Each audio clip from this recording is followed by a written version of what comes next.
परम शक्तिदायिनी भारत माता, परम पूज्य हिंदवी स्वराज्य संस्थापक छत्रपती शिवाजी महाराज, परम पूजनीय श्रद्धेय अहिल्यादेवी होळकर, भारतवर्षात होऊन गेलेले अनेक संत महंत महापुरुष ज्यांनी आपल्या आयुष्याच्या दिवट्या जाळून आम्हाला चालायला शिकवलं, अंधारातून प्रकाशाकडे आणलं. आदरणीय गममुळे व्याख्यानमालेत लागोपाठ दुसऱ्या वर्षी येताना मला अत्यंत आनंद झालेला आहे. मुळात 16 वर्षे व्याख्यानमाला चालवणं ही गंमत नाही. आपल्याकडे श्रुती आधी येतात आणि मग स्मृती येतात. म्हणून तो श्लोक असतो ना, श्रुती स्मृती पुराणोक्त. त्या श्लोकाचा अर्थ असा आहे की तुम्ही आधी ऐकलं त्याच्यावर विश्वास ठेवा, मग तुमच्या स्मरणशक्तीवर विश्वास ठेवा, आणि ते नाही काही आठवलं तर मग पुस्तक उघडा, पुराणोक्त. त्यामुळे श्रुती, आणि म्हणून आपल्याकडे ना मराठी आपली फार समृद्ध भाषा आहे. आपल्याकडे बहुश्रुत असा शब्द आहे, वेल रेड असा शब्द नाही. त्यामुळे बहुश्रुतता येण्याकरता जी व्याख्यानमाला आवश्यक आहे ती गेली 16 वर्षे अखंडपणे चालू आहे. ही अत्यंत आनंदाची गोष्ट आहे. त्यांच्याविषयी कृतज्ञता व्यक्त करतो. 21 वर्षानंतर भारत काय असेल याच्यावर बोलायला मी उभा आहे. तेव्हा मी असेन, आपल्यापैकी बरेच जणही असतील. त्यामुळे मी आज जे मांडणार आहे किंवा जे माझ्या मनात आहे ते 21 वर्ष लक्षात ठेवेल मी स्वतः काय म्हणलोय ते, आणि कदाचित 2047ला पुन्हा येईल इथे, आणि तेव्हा आपण त्याचा हिशोब करू. 21 वर्षानंतरचं चित्र भारताचं, जेव्हा आजची 20 वर्षाची पिढी 40शीत पोचलेली असेल, आजचे 40शीत निवृत्त झालेले असतील, आणि आजचे निवृत्त झालेले सहस्त्रचंद्र दर्शन करून भारताच्या समृद्धीची जी पहाट आहे ती बघत असतील. छत्रपती शिवाजी महाराजांच्या शपथविधीला म्हणजे राज्याभिषेकाला जी माणसं असतील त्यांना जसं वाटलं असेल ते वाटण्याचा योग 21 वर्षानंतर येणार आहे. अशा काळाचे साक्षीदार होणं ही आपल्या सगळ्यांची पूर्ण पुण्याई असते. हे सहजासहजी घडत नाही. त्यामुळे त्यावेळेला जे तरुण असतील, 40शीचे असतील, त्यांनी तर आयुष्यातला एक अत्यंत महत्त्वाचा योगायोग म्हणून आपल्या पुढच्या पिढ्यांकरता हे लिहून ठेवावा. असा तो दिवस असेल जेव्हा भारत जगातल्या 2ऱ्या क्रमांकाची महासत्ता असेल. जागतिक बँकेने अंदाज सांगताना 30 ट्रिलियनची इकॉनॉमी हे भारताचं लक्ष आहे, पण जागतिक बँक आणि IMF असं म्हणते की 30 ते 50 ट्रिलियनपर्यंत अर्थव्यवस्था जाऊ शकते, आणि 2075ला ती 62 ट्रिलियन पार करून अमेरिकेला मागे टाकू शकते. याचा अर्थ अमेरिका 1 नंबरची, आपण 2 नंबरचा असू असा याचा अर्थ होतो. पण अशा नंबरांना काही अर्थ नसतो. 1 नंबरला कोणी असो, आम्ही 2 नंबरला नक्की असू, ही खात्री आहे. $12,000 पर कॅपिटा म्हणजे दर माणशी उत्पन्न त्यावेळेला असेल वर्षाचं.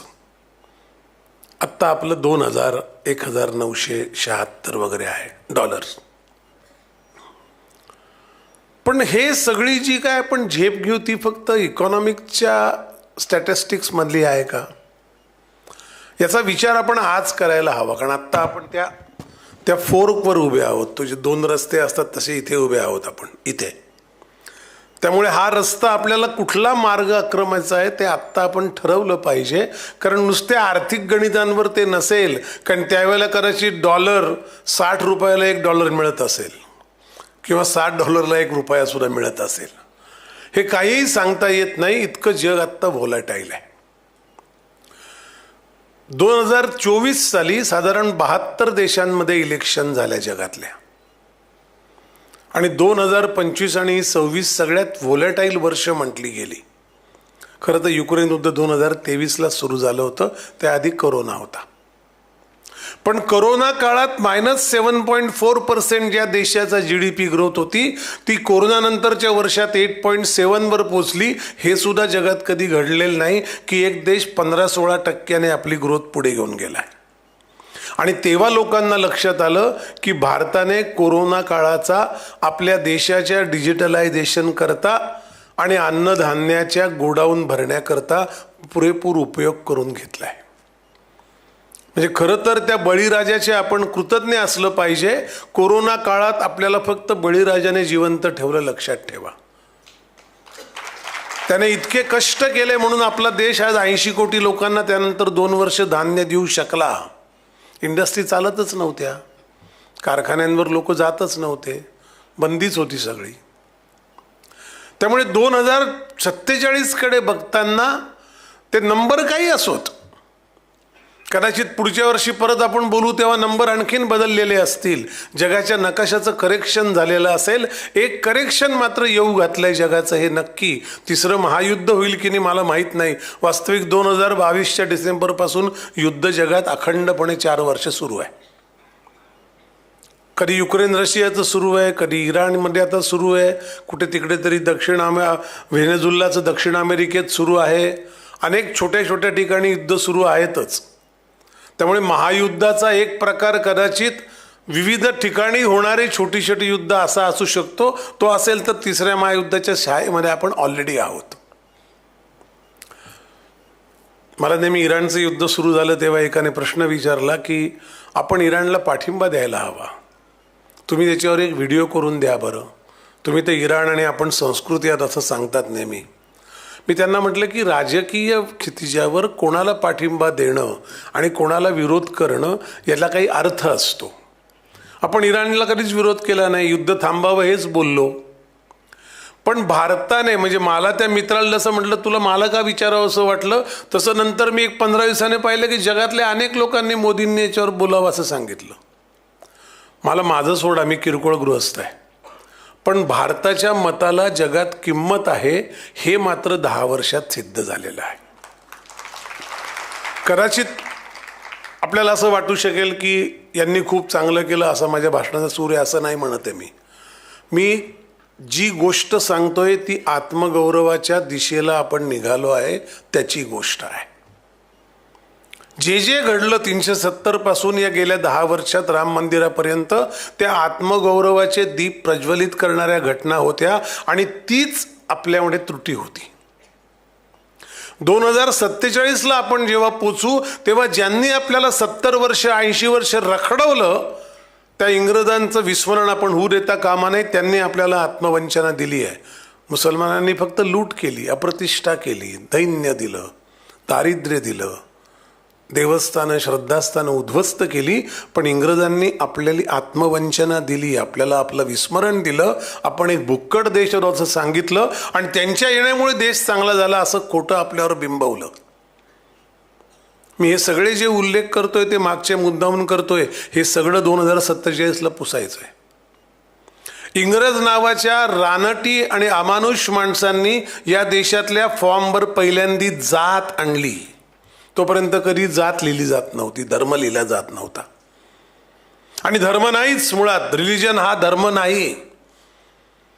गीतेच्या 3ऱ्या अध्यायातला 35वा श्लोक आहे. भगवान श्रीकृष्ण म्हणतात अर्जुनाला, स्वधर्म निधनम श्रेया परधर्मो भयावा.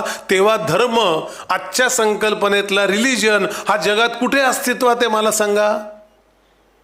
इरावती कर्व्यांच्या मते 5000 वर्षापूर्वी महाभारत झालं, भैरप्पांच्या मते 3500 वर्षापूर्वी झालं, आमच्या निलेश ओक यांच्या मते 7000 वर्षापूर्वी झालं. पण 2000 वर्ष जरी धरली तरी तेव्हा कुठल्याही जगात आजच्या हिशोबाने असलेला धर्म नाही आहे.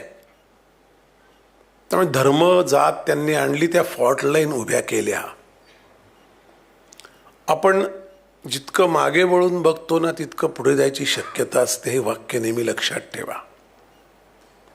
आपल्याला 1945 साली स्वातंत्र्य देण्याचा पहिला जेव्हा इंग्लंडच्या असेंब्ली पार्लमेंटमध्ये डिस्कशन झालं तेव्हा एक अत्यंत उद्दाम गृहस्थ असं म्हणला, तुम्ही यांना स्वातंत्र्य देतायत, ही रानटी माणसं, हे बदमाश, हे या देशाला अराजकाकडे ढूंढणं त्यांची लायकी नाही.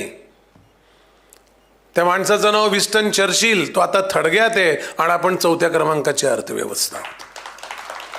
काळ सूड घेत असतो लक्षात ठेवा, पण म्हणून अपमान विसरायचे नसतात. छत्रपती शिवाजी महाराजांनी तेच केलं. 450 वर्षाचं दैन्य, अपमान, अप्रतिष्ठा, दारिद्र्य, दुःख, वेदना, यातना 40 वर्षात 35 वर्षात घालवलेला माणूस आहे. जगात एकही असा महाराज झालेला नाही, एकही असा सम्राट, योद्धा झालेला नाही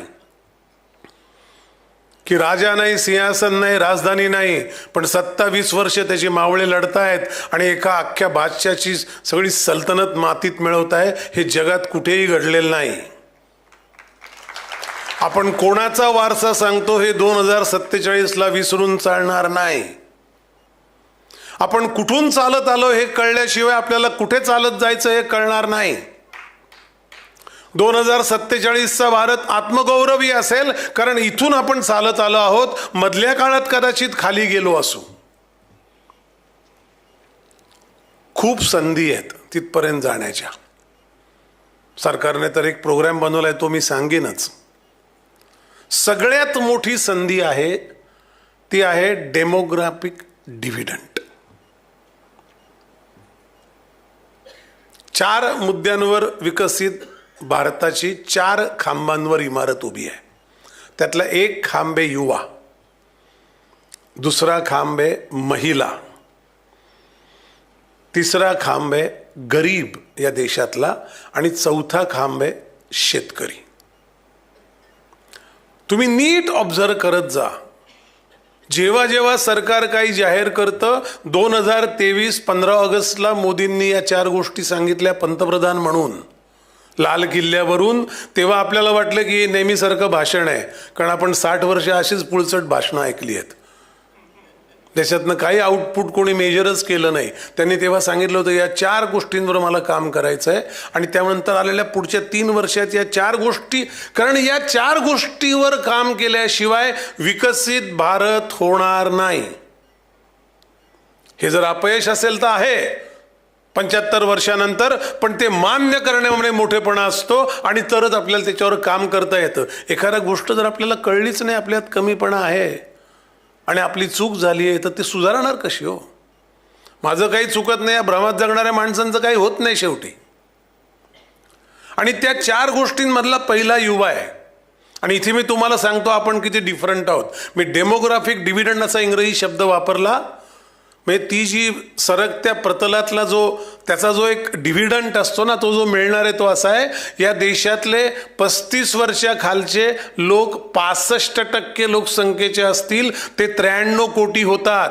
म्हणजे अमेरिकेची लोकसंख्या जपान अधिक युरोप अधिक शिवाय 8 कोटी एवढे तरुण असतील. मी त्यावेळेची अमेरिकन लोकसंख्या सांगतोय, आजची नाही. त्यावेळेचा युरोप सांगतोय, आजचा नाही. युरोपची लोकसंख्या 4.1% कमी झाली आहे मागच्या वर्षात, तरी मी धरतोय ती आजची. जपान पण त्यावेळेचा कुठे जाईल ते सांगतोय, ते सगळ्यांचे ग्रोथ रेट आहेत. अमेरिका, जपान, अख्खा युरोपियन युनियन 27 देशांची आणि 8 कोटीवरती म्हणजे 93 कोटी होतात. तेवढा या देशामध्ये तरुण वर्ग असेल. त्यामुळे युवा हे महत्वाचं काय ते आपण लक्षात घेतलं पाहिजे. सगळ्यात जास्त संधी आहे. इतका तरुण देश नसेल तेव्हा चीन म्हातारपणाकडे झुकेल, अमेरिका म्हातारपणाकडे झुकलेलीच आहे ऑलरेडी, इंग्लंड म्हाताऱ्यातच जमा आहे, अर्धी लाकडं गेलीच आहेत. 62% लोक सोशल सिक्युरिटीवर जगतायत. मेड इन इंग्लंड असं काही आलेलं नाही गेल्या 25 वर्षात. पण ते अक्कल शिकवणं काही थांबवत नाहीत, कारण त्यांना असं वाटतं की आपण जन्मजातच बुद्धिमान शूर आहोत, बाकी सगळे शंड लोक आहेत. त्यांच्या आत्मवंचनेचा काळ सुरू झालाय. म्हणून गार्डियन लिहितो 24 मे 2014ला अग्रलेख लिहितो, त्यात असं लिहितो, today finally British left India. त्याचा अर्थ आपल्याला कळत नाही, विरोधकांना कळत नाही, आपल्या देशातल्या राजकीय पक्षांच्या, पण इंग्लंडला बरोबर कळतं, कारण त्यांना कळतं की आता या जहाजाची दिशा बदलणार आहे. कॉपी पेस्ट जे चालवलं ते आता चालणार नाही. प्रयत्न केले नाही असं मी कधीही म्हणणार नाही. सगळ्या पंतप्रधानांनी जीव तोडून प्रयत्न केले देशाकरता, कोणीही देशाविरुद्ध नाही. पण दिशा बदलणं हा फार भारी प्रयत्न असतो. त्याचं महत्त्व, कारण तरच आपण 2047 कडे जाऊ शकू. हे 26 मे 2014ला त्यांना क्लिअर झालं. आपल्याला अजूनही बऱ्याच लोकांना क्लिअर झालेलं नाही. ज्या ज्या गोष्टी त्यानंतर घडल्या त्याचा आढावा घेऊ, कारण या गोष्टी अजून घडणार आहेत. सगळं सांस्कृतिक पुनरुत्थान करण्यामागचं काम असं नव्हतं की धर्मद्वेष वाढवावा. काम असं होतं, राजाने राजाचा धर्म केला पाहिजे. धर्म म्हणजे रिलिजन नाही. मुलाचा, विद्यार्थ्याचा, आईचा, बापाचा, भावाचा, बहिणीचा, शिक्षकाचा, गुरुचा, शिष्याचा धर्म असतो. धर्म म्हणजे आचरणाची चौकट. तसा राज्यकर्त्याचा धर्म असतो. तो धर्म असतो की या समाजाला ज्या ज्या आत्मवंचने ज्यांनी ढकललं त्यांना त्यांच्या आत्मगौरवांच्या स्थानांची ओळख करून देणं. छत्रपती शिवाजी महाराजांनी तेच केलं 35 वर्ष. आणि त्यामुळे जे जे घडलं ते त्या अनुषंगाने घडलं हे लक्षात ठेवा. त्याला कोणी काही नावं ठेवो. मगाशी आम्ही आरती म्हणत होतो, आत्ता इथे पद्य झालं. आरती संपल्यानंतर जय श्रीराम म्हटले सगळे. इथे आत्ता पद्य झालं, हिंदू जगेगा राष्ट्र जगेगा सांगितलं. हे नुसते गर्वाचे उद्गार नाही आहे. गर्व से कहो आम्ही हिंदू आहे ही कॅटेगरी नाही. हा विश्वास आहे, कारण जगात एकच देश आहे असा ज्याने कोणावर आक्रमण केलेलं नाही. म्हणून तो जर जगला तर आक्रमणं थांबतील आणि सगळ्यांना बरोबर जगता येईल. हा विश्वास त्या पद्यात आहे. हा विश्वास जगाने अनुभवलेला आहे. 1752 साली या देशाचा GDP जगाच्या 28.1% होता. जो 1952ला जो सेन्सस पहिला झाला तेव्हा तो GDP जगाच्या 2.1% होता. इतकं लुटलं आपल्याला 90 वर्षात. हे पुन्हा घडू देता कामा नये म्हणून सांगतोय. 47 कडे आपण जाऊच. त्यामुळे संधी आहेत, आव्हानं आहेत, ते बोलू. पण काय होता, कुठलं आव्हान बनू नये याची काळजी आपण घ्यायची आहे. म्हणून हे नीट लक्षात ठेवलं पाहिजे. प्रातस्मरण म्हणत असाल, संध्याकाळची शुभंकरोती म्हणत असाल, मधल्या वेळेचं काही म्हणत असाल, ते म्हणताना या देशाने आपल्या आत्मगौरवाच्या जागा विसरू नये एवढी एक प्रार्थना स्वतः करता करा. त्याची फार गरज आहे. बरोबरच्या मुलांना करायला लावा, त्याची अत्यंत गरज आहे. आज 10 वर्षाची मुलं त्यावेळेला 30शीत असतील तेव्हा त्यांना कळेल की आपण कुठल्या प्रार्थना करत होतो म्हणून हा देश उभा आहे. राष्ट्र असलं तरच आपण असतो. ग्लोबिझन वगैरे हे बोलायचे शब्द आहे. ग्लोबलायझेशन बोलायचा शब्द आहे. 72 देशात गेलोय मी. कुठलाही देश आपलं हित सोडून वागत नाही. व्यासपीठांवर काही बडबड करत असू दे भंपक. आपलं राष्ट्रहित सर्वोपरी असतं प्रत्येक देशाचं. म्हणून अमेरिका युद्ध करतो आणि त्या युद्धाला दुसऱ्या देशाचं नाव देतो. व्हिएतनामवर आक्रमण करतो, व्हिएतनाम वॉर म्हणतो. इराणवर आक्रमण करतो, इराण वॉर म्हणतो. अरे अमेरिका वॉर आहेत सगळे. पण तेवढा नॅरेटिव्ह जपतो, तो विमर्श चालू ठेवतो. कारण Vietnam war, Iraq war, Iran war, इतक्या सजगपणे देश आपलं राष्ट्रहित बघतो. एका मधल्या कॉन्फरन्समध्ये मला कोणतरी विचारलं होतं की 75 वर्षाचं काय तुमचं काय केलं देशाने. तर मी सांगितलं काय केलं, त्याची जंत्री होती, तो काही विषय नाही, तो वादाचा भाग आहे. पण मी त्याला नंतर शेवटी सांगितलं, म्हटलं बाळा, अमेरिकेला 75 वर्ष झाली तेव्हा काय झालं होतं. दक्षिण विरुद्ध नॉर्थ अमेरिका हा ध्वंसिक दंगली सुरू होत्या. अब्राहम लिंकन ते फेस करत होता. इंग्लंडला 75 वर्ष झाली तेव्हा काय झालं, त्यांनी अमेरिका आपला प्रांत आपल्या ताब्यातून स्पेनला गमावला. फ्रान्सला 75 वर्ष झाली तेव्हा काय झालं, आणि भारताला 75 वर्ष झाली. या तिन्ही देशांच्या लोकसंख्येपेक्षा जास्त लोकसंख्येचा देश 75 वर्षाचा होतो. याचा अर्थ कळतो का. आणि तो लोकशाही राहतो.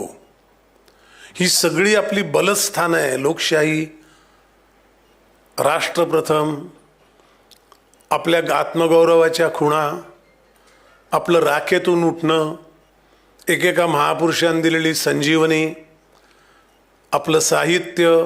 आत्ता मी कोलंबियाला गेलो होतो इंटरनॅशनल बुक फेअरमध्ये. तिथे एक विषय होता. 4.5 लाख कोलंबियन लोकांनी आपल्या 3,500 स्क्वेअर मीटरच्या पॅव्हलियनला भेट दिली आणि ते प्रत्येक गोष्टीचा प्रश्न विचारत होते.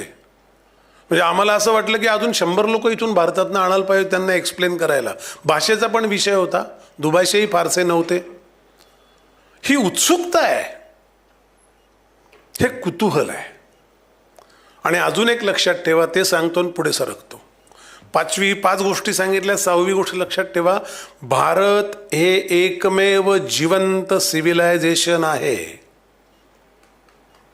हे नीट लक्षात घ्या. 8 सिव्हिलायझेशन, 8 संस्कृती संपल्या. ॲस्टेक, मायन, मेसोपोटियन, पर्शियन, ग्रीक, रोमन, इजिप्शियन संपलेले आहेत. भारत अजून सुरू आहे.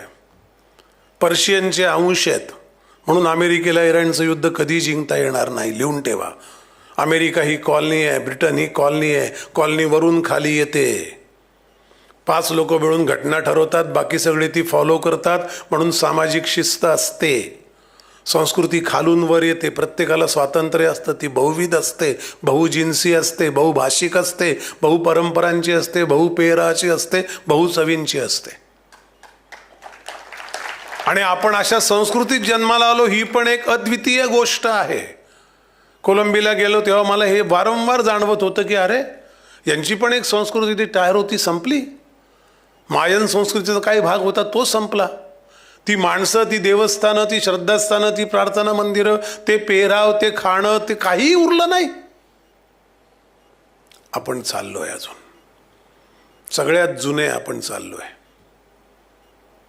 म्हणजे मला सांगा, मी नेहमी या खुणा लक्षात ठेवतो ना. या खुणा आता जास्तीत जास्त पुढे आणायची गरज. त्याशिवाय 47चा उत्सव साजरा करण्यात अर्थ नाही.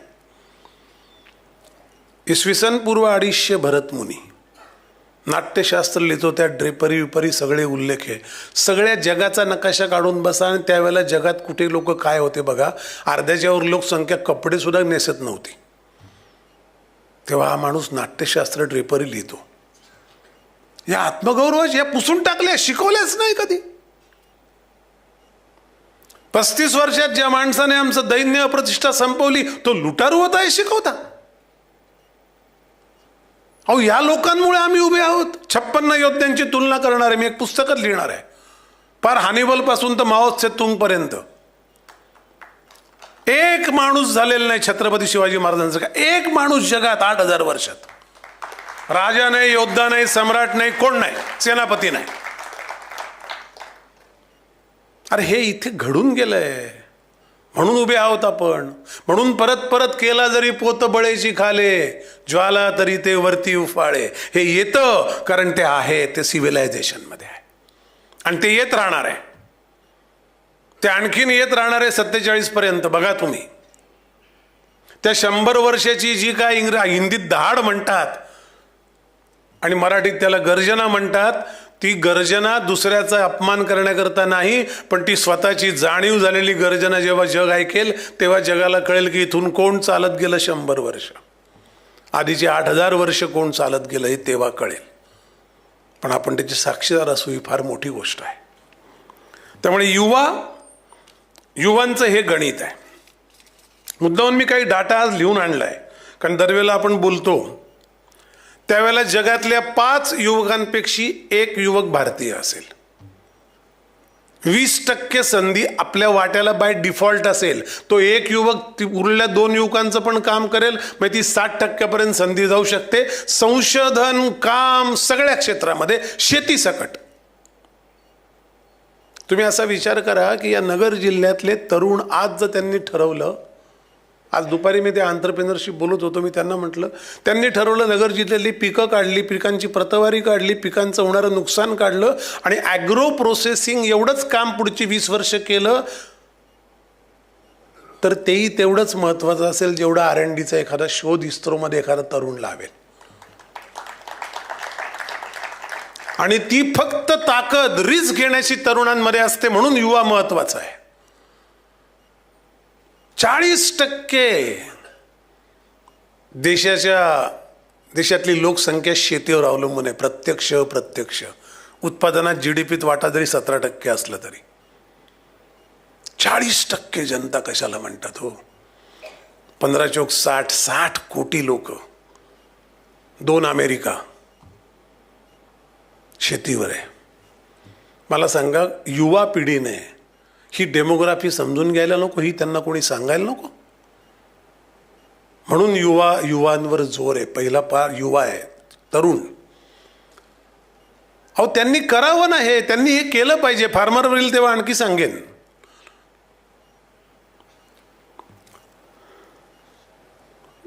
त्याला सगळ्यात दुसरा संधी आहे ती डिजिटल ॲडव्हान्टेज.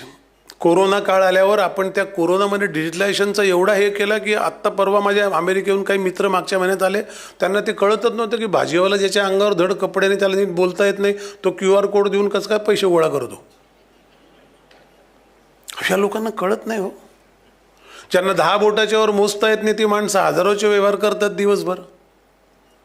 त्यांनी त्या मुलाला विचारलं भाजी होते, माणसाला काही शिकलं नाही, तो शिकलं बिकलं काही नाही, अंगठा दाखवला त्याने. डिजिटलायझेशन करत व्यवहार करतो तो. पण संकटातली संधी उचलली बरं का आपण. माणूस माणसाला भेटणार नाही, स्पर्श करणार नाही, हे जे रिस्ट्रिक्शन्स आले त्यातनं आपण डिजिटलायझेशन उचललं. बघा अजून पुढे काय होतं डिजिटलायझेशनचं, बघालच तुम्ही. ती एक फार मोठी संधी चालून येणार आहे. 20 लाख ट्रान्झॅक्शन आहे पर डे देशभरात. देशभरात जेवढे डिजिटलाइज ट्रान्झॅक्शन एका क्वार्टरमध्ये होतात तेवढे दक्षिण पूर्व पश्चिम आशियात होत नाहीत, सगळे देश मिळून. आणि असं झालंय का की फ्रॉड झाला, मी तुम्हाला पैसे पाठवले यांनाच गेले किंवा त्यांच्या बँकेतून त्यांना गेले, असं झालंय का? ही व्यवस्था उभी करण्याची ताकद युवामध्ये असते.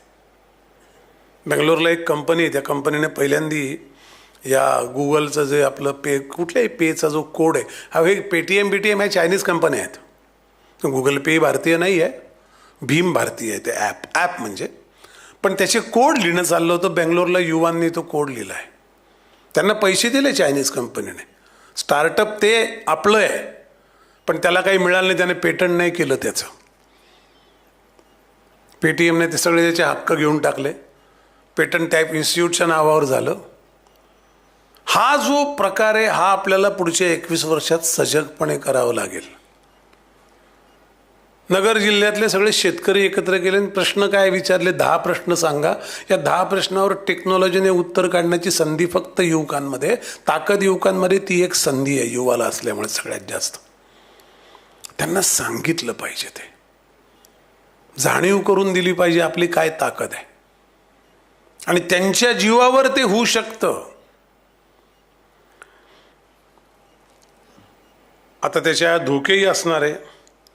बरं, अजून एक त्याचा फायदा सांगतो संधीचा. हा 1/4 ऑफ ग्लोबल वर्कफोर्स हा भारताचा असेल, कारण युवा जास्त आहेत. 60च्या नंतरचा माणूस काम नाही करत, त्याला वर्कफोर्समध्ये धरत नाही हो. 1/4 workforce of global workforce, 25% workforce आपल्याकडे असणं, याचा अर्थ काय? परत महिलांच्या वुमन तिथे येईल पुढच्या भागाकडे तेव्हा सांगेल. आज त्यांचा 28% महिला वर्कफोर्स आहे भारतीय वर्कफोर्समध्ये, तो 70% न्यायचा आहे. याला इक्वल संधी म्हणतात. तेलंगणा नावाचं एक राज्य आहे तिथे. हे सगळं चाललंय भारताचं आहे. महाराष्ट्र असा विषय करू नका. 2047 विकसित महाराष्ट्र, विकसित महाराष्ट्र आहेच, विकसित भारत. मी तो विकसित शब्द जरा हेटाळणीने म्हणतो, कारण मला मुळात हे विकसित राष्ट्र आहे असं वाटत नाहीत. हे विकसित कसे असतील? उठतात कुठल्या देशाच्या अध्यक्षाला उचलून आणतात. दाऊद इब्राहिमला विकसित म्हणायची वेळ आली उद्या. खंडणी मागणाऱ्या, अपहरण करणाऱ्या माणसांना विकसित म्हणतो का आपण? का संस्कृतीच्या माणसांना विकसित म्हणतो? पण जाऊ दे, तो वाद आत्ता नको. 47 साली सांगू विकसित म्हणजे काय असतं. तुम्ही जे काय आत्तापर्यंत सांगितलं ते किती खोटं होतं तेव्हा सांगू आपण. येईल ती वेळ, आपण सगळे असू. तर त्यांच्याशी माझ्या लक्षात असं आलं की एवढा मोठा वर्कफोर्स जर तेलंगणामध्ये, त्यांनी सांगितलं ॲनिमल हजबंडरी, आणि त्यांनी असं ठरवलं की एक लखपती महिला करायची. शेतकऱ्याची बायको, तिला लखपती करायचं. मग काय द्यायचं? तर कोंबड्या करता मदत करायची, ॲनिमल हजबंडरी करता मदत करायची, फिशरी करता मदत करायची. तुम्हाला माहिती आहे का 7.5 लाख बायका लखपती आहेत आणि त्याच्यातल्या जवळपास 3,000 बायका या आता करोडपती होत आहेत. हो, ही ताकद आहे महिलांची.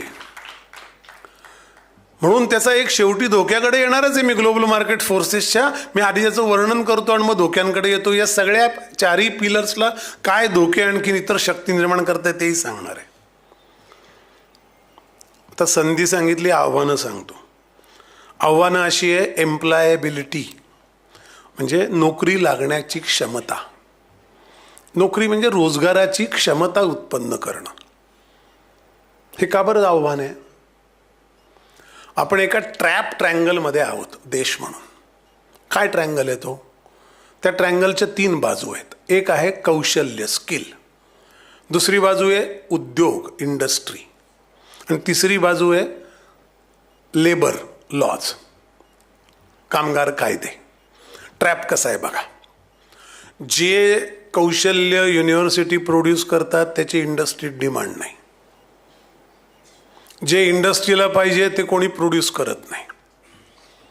आणि जर कधीतरी असं घडलं की यांनी कॉलेजने अशा विद्यार्थी तयार केले जे इंडस्ट्रीला लगेच हवे आहेत, तर लेबर लॉमध्ये येतो. आणि हा ट्रॅप आपल्याला सोडवायला लागेल. हे सगळ्यात मोठं आव्हान आहे. 40% प्रोडक्टिव्हिटी लॉस या आव्हानामुळे आहे. कारण लोकांना शिक्षण झालेलं आहे, नोकऱ्या नाहीत, नोकऱ्यांच्या ठिकाणी माणसं मिळत नाहीत. मला आज दुपारी कोणतरी सांगितलं माणसं मिळत नाहीत. एक एंटरप्रेन्योर्सने, कुलकर्णी होते ना, माणसंच मिळत नाही म्हणे. अरे माणसांना नोकऱ्या मिळत नाही, यांना माणसं मिळत नाहीत, यांना म्हणजे अनेक लोकांना. कारण या ट्रँगलमध्ये आपण फसलो. आणि हे ट्रँगल आपण केले कारण आपण कॉपी पेस्ट शिक्षण पद्धती आणली. आपण ॲप्टिट्यूड बेस्ड शिक्षण पद्धती आणली नाही. मी तरुण असताना मला जर काय शिकायचं आहे बाळा, तू हवं ते शिक, हे सांगितलं असतं तर मी इंजिनियर झालो नसतो. मी कॉलेजला अनेक वेळ जातो, महिन्यातनं 4 लेक्चर तरी कॉलेजला असतात. त्यातल्या जवळपास 100 मुलांच्या कॉलेजमध्ये मी भाषण झाल्यावर बोलतो. ॲस्पिरेशन विचारतो. एकही जण जर कॉमर्सचा असेल तर कॉमर्स सांगत नाही, इंजिनियर असेल तर इंजिनिअरिंग सांगत नाही. क्रिकेट, गेम्स, वाटेल ते ॲस्पिरेशन सांगतात. चांगलं आहे. हे जोडणं मला जे हवं आहे तसं इंडस्ट्रीला काय हवं आहे ते आव्हान आपल्याला मोडून काढायला लागेल. आत्ता इथे मुद्दामून सांगतो कारण मी मित्रावर काम करतो म्हणून, महाराष्ट्राच्या नीती आयोग बोर्डवर. आत्ता आपण असं केलं आहे, नगरच्या लोकांनी फायदा घ्या, इंडस्ट्रीजनी फायदा घ्या. जे ठिकठिकाणी ITI होते, हे आव्हान आहे. आव्हानाचं सामोरं कसं जायचा प्रयत्न आपण करतोय ते सांगतो, प्रचार म्हणून नाही पण फायदा म्हणून, तुमचा फायदा होईल. जे ITI होते पूर्वीचे, टर्नर, फिटर, वेल्डर बनवायचे, त्या ITIच्या जागा आपण इंडस्ट्रीला लीजवर द्यायला तयार आहे 90 वर्षाच्या. त्यांना हव्या ते ट्रेड सुरू कराव्यात. मशीन लर्नर सुरू करावं, रोबोटिक्स करावं, क्लाउड कॉम्प्युटिंग करावं, AI करावं, जे हवं ते करावं. ते ट्रेडच्या जागा, आणि त्यांना त्या जागा ITIकडे 4-4, 5-5 एकरच्या जागा आहेत. त्यांच्या राहण्याची सोय करावी, तेही आपण अलाउड केलं आहे. त्यांचे तिथे हॉस्टेलवर राहून ते 3 वर्ष निवासी कोर्स करू शकतात. 100पर्यंत विद्यार्थी घेऊ शकतात. इंडस्ट्रीला त्याचे काहीतरी पैसे सरकारला त्या लीजचे द्यायचे, जे त्यांना 1 वर्षात वसूल करण्याचे पण मार्ग आहेत. वसूल म्हणजे नाक्यावर उभं राहून नाही, रिटर्नचे मार्ग आहेत, ROI. अच्छा, ते खंडणी, ते इंडस्ट्री खंडण्या, त्याच्यात मला आधी लागू नका. तर त्यामुळे हे आव्हान परतवण्याचे हे आपल्याला करायला लागेल. स्टार्टअपमध्ये लक्ष द्यायला लागेल. किती लोकांच्या आयडिया आहेत, इथल्या माणसांना बोल, आणि प्रत्येक ठिकाणी करायला लागेल. त्यामुळे हे आव्हान आहेच की यांची रोजगाराची क्षमता असणं, बेरोजगार जास्त असणं, हे सगळे आव्हान आहेत. कारण या लोकांना काम नसणं म्हणजे त्यांना दिशाहीन करणं. दिशाहीन करणं म्हणजे काही टोळ्यांच्या हाती सोपवणं, आणि मग त्या टोळ्या त्यांच्याकडून दगडफेक करून घ्या, दंगली करून घ्या, हे करून घेतील. हा धोका आहे. जसं एखाद्या ज्योतीला आपण भात शिजवायचा का घर जाळायचं हे तिला स्वतःला भान नसतं, तसं युवा शक्तीचं असतं. काड्याच्या पेटीला कळतच नाही ना की आपण घर जाळायचं का भात शिजवायचं. त्याला वळवायला लागतं, ते माणसाचं मन लागतं, म्हणून ते आध्यात्मिक लागतं. आध्यात्मिक वगैरे सोडून द्या युवांना, पण किमान हे डायरेक्शन द्यायचं काम आज जे 40शीचे आहेत आणि ज्यांना आपल्या निवृत्तीच्या वयात, किंवा आज जे निवृत्त आहे, ज्यांना आपल्या सहस्त्रचंद्र रचनाच्या वयात हा देश बघितला, विकसित बघायचा आहे, त्यांना किमान दाखवा त्या टॉर्च, सांगा, तर ते आव्हान परतून निघेल. तिसरं एक सगळ्यात मोठं सांगतो, तो डेप ट्रॅप आहे. डेप ट्रॅप म्हणजे काय? अनेक लोक कर्ज उचलत आहेत, ते व्यवसाय चालत नाहीत, कर्जाच्या विळख्याखाली जात आहेत. शेतकऱ्यानंतर आता तरुण आंतरप्रेनर पण कर्जांच्या विळख्यात यायला लागलेत. त्यामुळे त्याच्याबद्दल थोडं सजग राहावं लागेल. पैसा मिळतो म्हणल्यावर पैसा वापरायचा कसा हे कळतं तसं नाही. त्यामुळे ते एक आव्हान आहे आणि हे आपल्या राज्यात कमी आहे पण बाकी राज्यात जास्त आहे. अजून एक फार मोठा ट्रॅप आहे, तो मात्र तुम्हाला आकडेवारीनुसार सांगतो. हे UPSC MPSC ट्रॅप. युवांपुढचं सगळ्यात मोठं आव्हान ते आहे. 18 लाख विद्यार्थी बसतात हो MPSC UPSC म्हणून. 983 जागा आहेत. 200 MPSCच्या 1200 जागा आहेत. 18 लाख कॅपिटल एम्प्लॉईड आणि 1200 लोकांचा जॉब. त्यामुळे हे UPSC MPSC परतवून ते ॲग्रो प्रोसेसिंगकडे स्टार्टअपकडे वळवायला लागतील. आता UPSC MPSCकडे गेले याला कारण त्यांना काही नव्हतंच दिसत. त्यांना वाटायचं की कसं कलेक्टर लाल गाडीतून फिरतो लाल दिव्याच्या, कसे लोक सॅल्यूट ठोकतात, कसं अधिकाऱ्यात बसता येतं, कसा तहसीलदार बसतो तो MPSC झालेला, त्यासमोर कशी रांग लावतात. हे सगळं संपणार आहे डिजिटलायझेशनमुळे. 7/12 आत्ताच संपलाय. या अधिकाऱ्यांसमोर खेटे मारण्याचे दिवस संपलेत. पुढच्या 5 वर्षात ते नामशेष होतील. अधिकारी नाही हे दिवस, त्यांच्यासमोर रांगा लावून उभे राहायचे. त्यामुळे आत्ता तरुणांना वळवलं पाहिजे उलटं. जर हा रस्ता खड्ड्यात उतरतो माहिती, त्यातून त्यांना वळवायला लागेल, ते आपापल्या लेवलवर प्रयत्न करा. कारण तो भयानक 18 लाख तरुण आपण 5 वर्षे एका निरुद्योगी गोष्टीत गुंतवू नाही शकत हो. ती सगळ्यात मोठा वर्कफोर्स आहे देशातला, सगळ्यात ऊर्जा असलेली शक्ती आहे. तो देश तरुण असल्याचा काही उपयोग होणार नाही. नाहीतर 18 लाख 4 वर्ष घालवतात ही माणसं, बरोबर, 4-5 वर्ष. बरं, ती सगळ्यात उमेदीची वर्ष आहे जेव्हा रिस्क घेऊ शकतो, स्टार्टअप सुरू करू शकतो, काय वाटेल ते नवीन उद्योग करू शकतो, आयुष्याच्या दिशा बदलू शकणारे दिवस आहेत. ते जाऊन ते MPSC आणि MPच्या ओट्यावर बसून घालवतात. शंकर महाराजांच्या पुण्याच्या मठाला मी एकदा संध्याकाळी गेलो होतो, त्या देऊळबंदमध्ये काम करत होतो, तेव्हा दर्शन घ्यायला 450 लोकांची रांग होती मुलांची. म्हटलं सगळे यंग मुलं कसं काय एवढे सगळे? तो म्हटलं नाही ते हे नाही आहेत भिकार, ते MPSCचे मुलं, त्यांना जेवायला तर पैसे नाही, शिल्लक संध्याकाळी इकडे जेवण मिळतं. अरे ही काय दयनीय अवस्था आहे. मी तर शक्य तेवढ्या ठिकाणी जाऊन सांगतो MPSC UPSC बसवत बसू नका. तुम्ही पण कृपया करून सांगा. युवाला थांबवण्याचा तो एक मार्ग आहे आणि त्या इंडस्ट्री, स्किल आणि लेबर लॉ या त्रिकोणाच्या सापळ्यातून बाहेर येण्याकरता ते करणं गरज आहे. हे ते आव्हान आहे. दुसरा भाग आहे गरीब.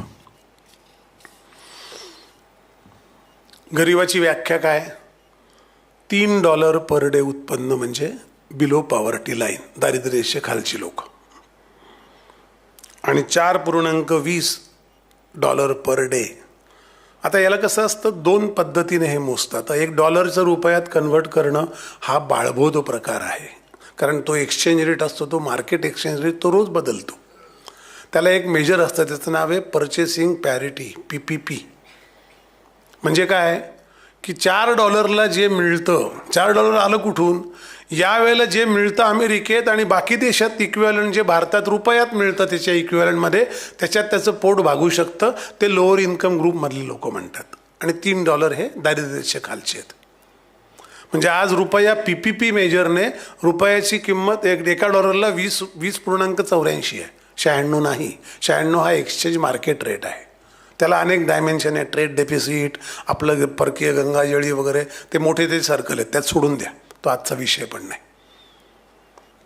त्यामुळे त्या $1 मध्ये अमेरिकेत जे मिळतं ते भारतात $20 मिळू शकतं. असा त्याचा इक्विव्हॅलंट ॲट पॅरिटी ज्याला म्हणतात त्याचं ते कॅल्क्युलेशन आहे. पण मी जे सांगतोय ते असं की यांना गरीब म्हणतात. आता या गरिबांचं काय आहे? गरिबांची पॉप्युलेशन, त्याची एक तुम्हाला आकडेवारी सांगतो. 2011ला 61.8% लोक हे लोअर इन्कम ग्रुपमध्ये देशाच्या लोकसंख्येच्या होते. 2025चा आकडा जो आला आहे तो 23.1% लोक आहेत. 1/3 झाले आहेत. म्हणजे त्यांचं उत्पन्न वाढलं आहे. आता त्याला डायरेक्ट बेनिफिट ट्रान्सफर, डिजिटलायझेशन, त्यांच्या खात्यात पैसे जमा करणं, पॅरिटी देणं. आता एक गरिबाचा एक अजून एक तुम्हाला ट्रॅप सांगून ठेवतो, लक्षात ठेवा. तिथे संधी आहे आणि आव्हान दोन्ही तुमच्या लक्षात येईल. प्रॉब्लेम काय आहे भारताचा तसा विचार केला तर, की माझ्या देशातल्या गरीब माणसाला पत नाही. म्हणजे काय नाही, इकॉनॉमी फार सोपं गणित आहे, सोपं गंमत आहे बरं का. उगीच कॉम्प्लिकेट करतात हे विचारवंत. विचारवंत भयंकर शब्द आहे. विचार भारती चांगलं आहे हां राजेभाऊ, पण ते म्हणजे विचारवंतांकडे नेऊ नका, कारण ते काही बोलतात. गंमत अशी आहे, डिमांड सप्लाय म्हणजे इकॉनॉमिक्स. डिमांड दोन गोष्टींनी डिफाईन होते, गरज आणि पॅरिटी. पॅरिटी म्हणजे क्रयशक्ती. माझी गरज आहे आणि ती गरज भागवण्याची माझ्याकडे असणारी क्रयशक्ती झाली की डिमांड झाली. 1930 साली अमेरिका जेव्हा ग्रेट डिप्रेशनमध्ये अडकली तेव्हा त्यांच्या लक्षात असं आलं की लोकांकडे क्रयशक्ती नाही, पत नाही, ते काही खरेदी करू शकत नाही, पैसेच नाहीत. आत्ता भारतात ती काही अंशी परिस्थिती आहे. त्यांनी काय केलं, त्यांनी एक सिस्टीम डेव्हलप केली, ज्याचं नाव आहे क्रेडिट कार्ड. क्रेडिट कार्ड काय असतं, you are borrowing from future. तुम्ही स्वाईप करून ITत बाहेर पडतात, पैसे नसतातच आपल्याकडे. मग क्रेडिट कार्डमध्ये अमेरिकेत 11 लाख वर्षाला फ्रॉड होतात, लोक पैसेच देत नाहीत. मग त्यांनी चॅप्टर 11 नावाचा कायदा आणला. एक खोटं बोललं की 10 खोटं बोलायला लागतं, 10 खोट्या सिस्टीम उभ्या करायला लागतात. त्यांनी ही आर्टिफिशियल पॅरिटी दिली लोकांना की अमेरिकन लोक कन्झ्युम करत राहू दे, आपण ते करत नाही, नशीब आपलं. म्हणजे क्रेडिट कार्ड आपल्याकडे नाही असं नाही, पण लोक शहाणी आहेत. शहाणपणा आपला गुण आहे हो. आपण श्रीमंत नसू द्या, बुद्धिवान नसू द्या, शहाणपण पाहिजे. निसर्गात शहाणपण असतं, बुद्धी नसते. बुद्धी माती खाऊ घालणारी गोष्ट आहे. त्यामुळे बुद्धिवान सुद्धा म्हणू नका. विचारवंत बुद्धिवान शब्द टिक मार्क करा. बुद्धिघात करते. शहाणपण पाहिजे. शहाणपण निसर्गाकडे असतं. शहाणपणात सम्यक भान असतं. शहाणपण तुम्हाला बुद्धीकडून प्रज्ञाकडे नेतं, प्रज्ञेकडे नेतं, दयेकडून करुणेकडे नेतं आणि चारित्र्याकडून शिलाकडे नेतं. त्यामुळे शहाणपण पाहिजे. तरुणांमध्ये आत्ता काय कमी होत असेल ना, तर ते शहाणपण कमी होते, त्याची एक काळजी आहे. तरुणांचा तो एक आणखीन एक धोका आहे, कारण संख्येने खूप आहेत आणि झुंडशाही येते. मॉब असला की सायकोलॉजी बदलते. एकटा माणूस विचार करतो, नाही रे तो जेवला असेल की नाही. 50 माणसं म्हणतात यांना जेवण देऊच नका, सगळ्या घोषणातून पुढे जातात. मॉब सायकोलॉजीला बळी पडायचा धोका असतो, तो वॉश केला पाहिजे.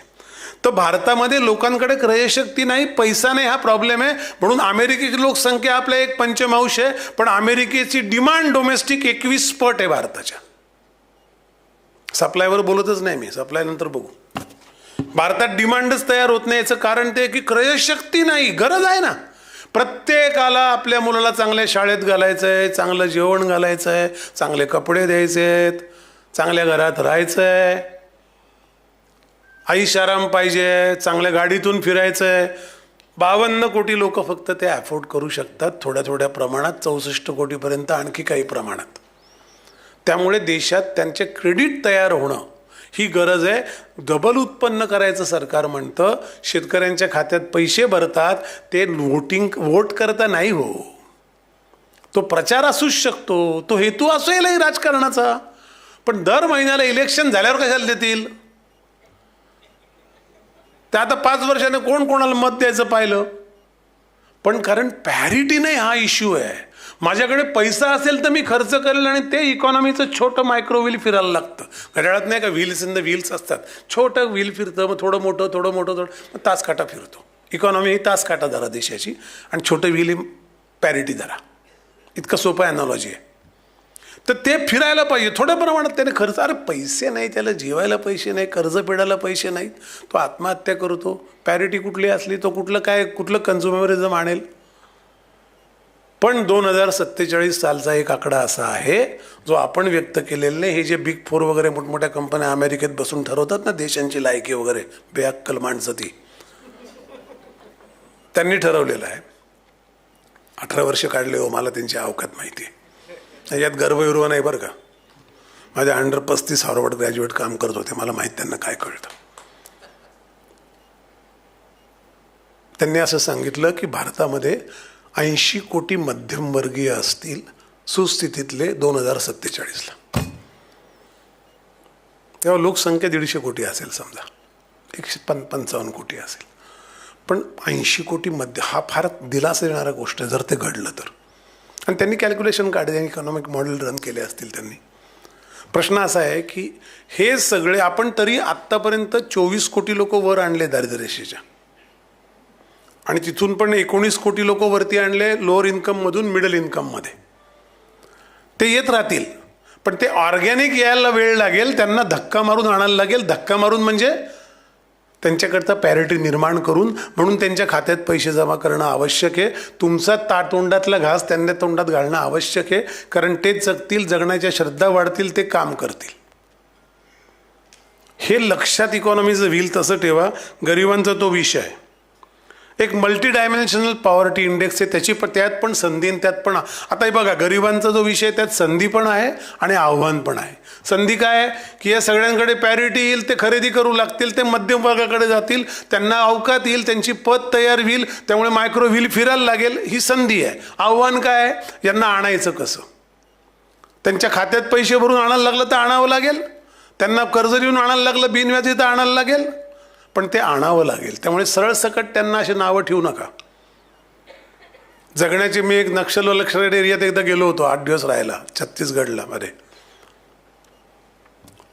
एक माणूस नक्षलाईट सबमिटहून परत आला होता, म्हणजे सरेंडर केलं होतं मी, तो परत आला होता माणसांमध्ये.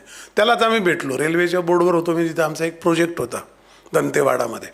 तर त्यांनी सांगितलं की, मी म्हटलं तू कसं काय तिकडे गेला, चांगलं व्यवस्थित बोलवलं. म्हणतो तू कसं काय नक्षलाईट झाला. एक कुतूहल असतं ना हो. अचानक माझ्या बाजूला बसलेला माणूस कोण सांगितलं की हा डोक्यात गोळी घालेल, तर कसं आपल्याला शंक एकदम असं, अरे चांगले कपडे घालतो, इंग्लिश बोलतो व्यवस्थित आहे. तो मला म्हटलं सर मला 2 मुली होत्या, एक मुलगी माझी 5.5 वर्षाची आजारी पडली.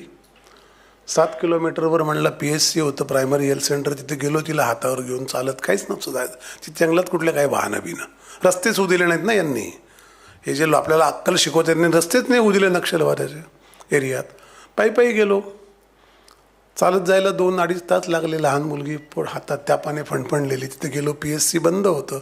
एकाने सांगितलं डॉक्टर आहे तिकडे दारू पीत बसलाय. सांगितलं अरे त्याला पॅरासिटमॉल, आता गोळ्या काहीतरी दे, इंजेक्शन गोळ्या तर म्हणे काही नाही, आता गोळ्या शिल्लक नाही इथे. तो माणूस आला, तो म्हणला त्याला 100 रुपये डॉक्टरला ते तुला दिल काहीतरी. तो म्हटलं 200 रुपये होते माझ्याकडे, 100 रुपये दिले मी. हे सगळं करेपर्यंत परत 1.5 तास गेला. मुलगी मेली. तिथेच तिला पुरून घरी आलो. म्हटलं मी बायको 15 दिवस एकमेकाशी बोललोच नाही. मला सारखा अपराधी आणि बायको माझ्याकडे बघायची, डोळे फक्त भरून यायचे. दुसरी मुलगी असताना आम्ही तेही करू शकायचो नाही. ती जायची शाळेत, तेव्हा आम्ही मूकपणे एकमेकाला सांत्वन करत होतो. 25 दिवसानंतर एक निरोप आला की इथून एक कॉन्व्हाय जाणार आहे आणि त्या कॉन्व्हायला एक सुरुंग पेरायचा, त्याचे 500 रुपये मिळतील. ते माइन्स पेरतात ना. तो म्हणलं मी बायको म्हणली काय घ्या ते काम आता. मी म्हटलं कसं काय गा आपण. ती म्हणली नाही मग हिलाही मरू दे एक दिवशी असेच. म्हटलं सर 112 सुरुंग पेरले मी. नीतिमत्ता असते की नाही ती भरल्या पोटीची गोष्ट आहे, लक्षात ठेवा. ज्याला रोज जगण्याचं कसं तंत्र माहीत नाही तो नीतिवान नसतो. त्याला जगण्याचं तंत्राची मदत करायला लागते, म्हणून हे गरजेचं आहे. नाही तुम्ही हे गुन्हेगार निर्माण कराल. मग त्याने काय ते पेरले असतील, त्यात काही सुरक्षा सैनिक मेले असतील, तो केवढा खर्च आहे त्या सगळ्याचा. त्याला पॅरिटी दिलेली परवडली ना. गरिबीची गणितं अशी असतात.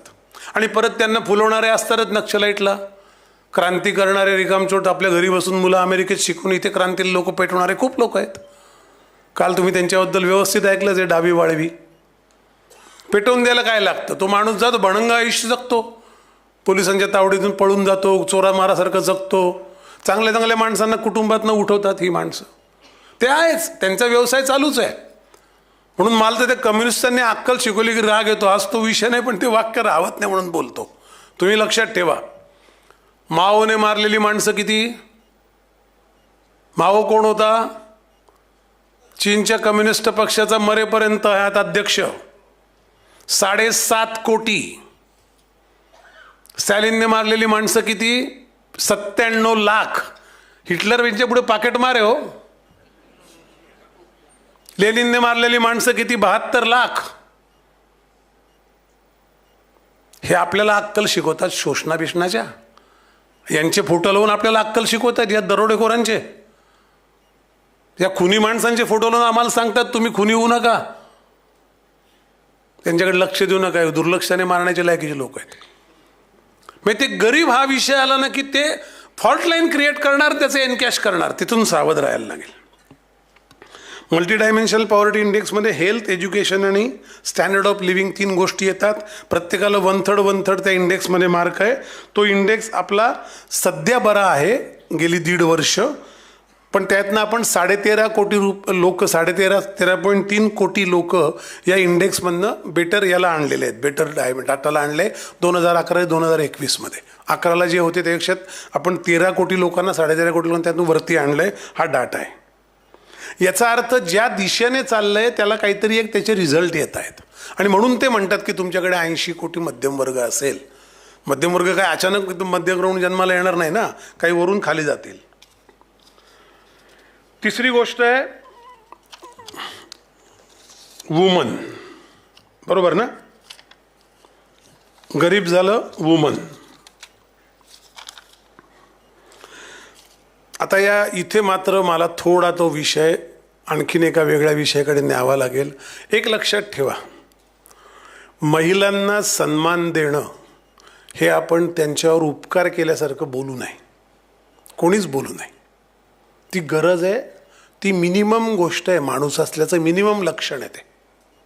त्यामुळे 70% महिलांना बरोबरीने संधी मिळाली तर हे होईल. एक लक्षात ठेवा, ती म्हणजे एकदा गुरुमूर्ती मला असं म्हणले, आपले एस गुरुमूर्ती, की घरातली जी आई आहे ना किंवा जी स्त्री आहे ना, तिच्या भोवती अख्खं घर गुंतलेलं असतं आणि बांधलेलं असतं. मी त्यांना म्हटलं, गुरुजी मी नेहमी असं सांगतो की सगळ्यात मोठा इकॉनॉमिक्स जगातला कोण आहे तर ती आई आहे. कारण ती आयुष्यभर गरजा आणि संसाधनं यांचा मेळ घालत राहते. हे देशाच्या अर्थमंत्र्याने करायला पाहिजे. नाही, वकील असायची गरज नाही, त्याला देशाची गरज आणि संसाधन जोडता आलं पाहिजे. ते ती स्त्री करते. नशीब समजा आपल्याकडे कुटुंब व्यवस्था आहे बरं का. 4थ्याची बायको, 5व्या नवरा आणि 6व्याची मुलं असं अमेरिकेत प्रत्येक घरात आहे. बरं, तिथेही स्त्रियांना सगळे अधिकार आहेत, पण ती कुटुंब व्यवस्था तुटण्याच्या कॉस्टवर ते होऊ नये. कोणालाच, नवऱ्याला आणि बायकोला कोणाचा अधिकार मिळू नये. पहिली कमिटमेंट ती आहे, आणि ती फॉल्ट लाईन ऑलरेडी क्रिएट करायला सुरुवात झाली आहे. काल त्याचा उल्लेख केला असेल अभिजित जोग यांनी. वोकिझम आणि कल्चरल मार्क्सिझम, ती कुटुंब व्यवस्था तोडायची, कारण तो बळकट धागा आहे आपल्या जगण्याचा.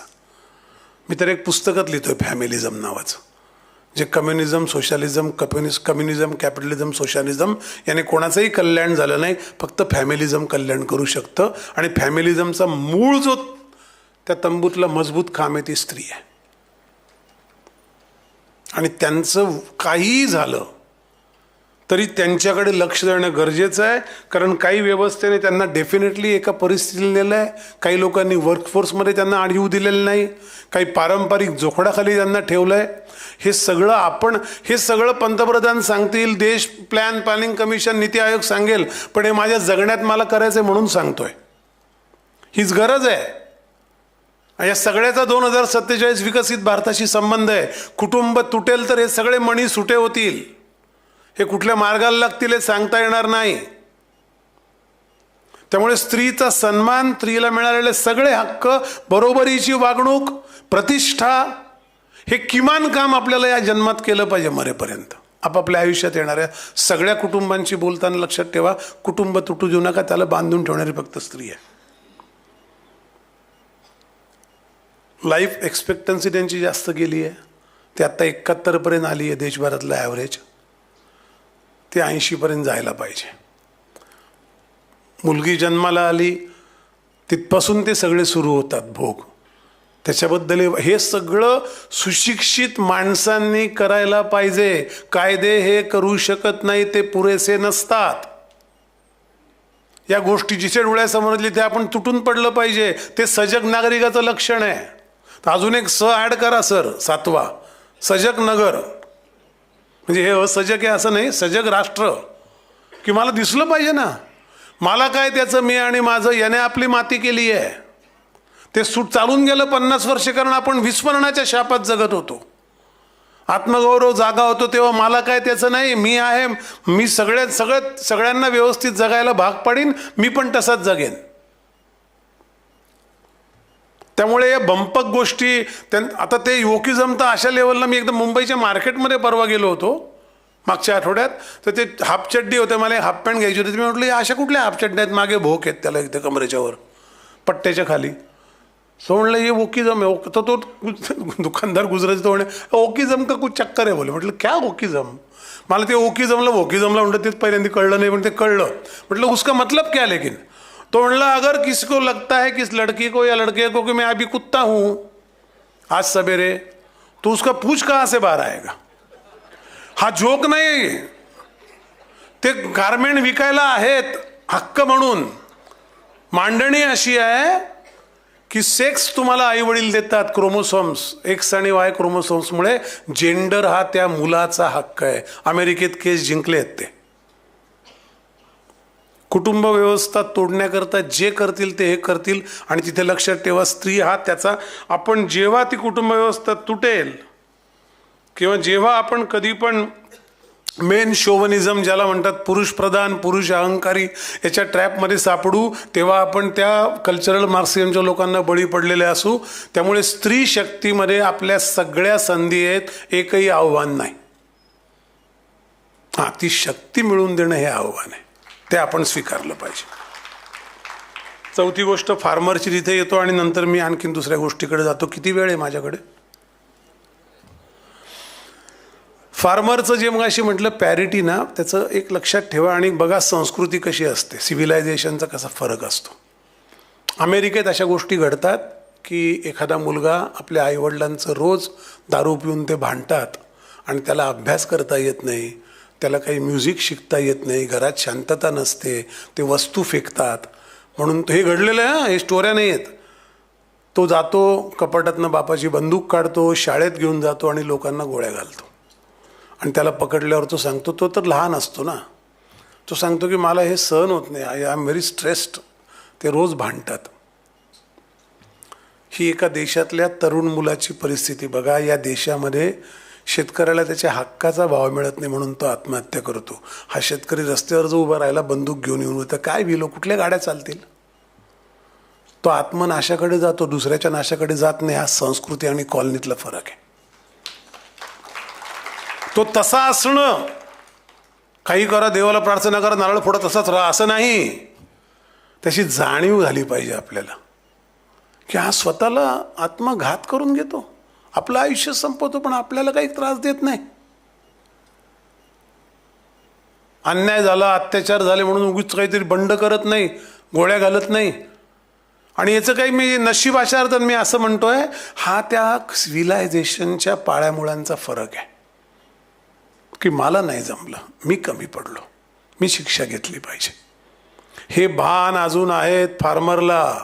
तोपर्यंत त्या 40% लोकसंख्येला जी ज्या शेतीवर अवलंबून आहे, तिला आपल्याला काही करून वर आणलं पाहिजे. त्यात खूप संधी आहेत.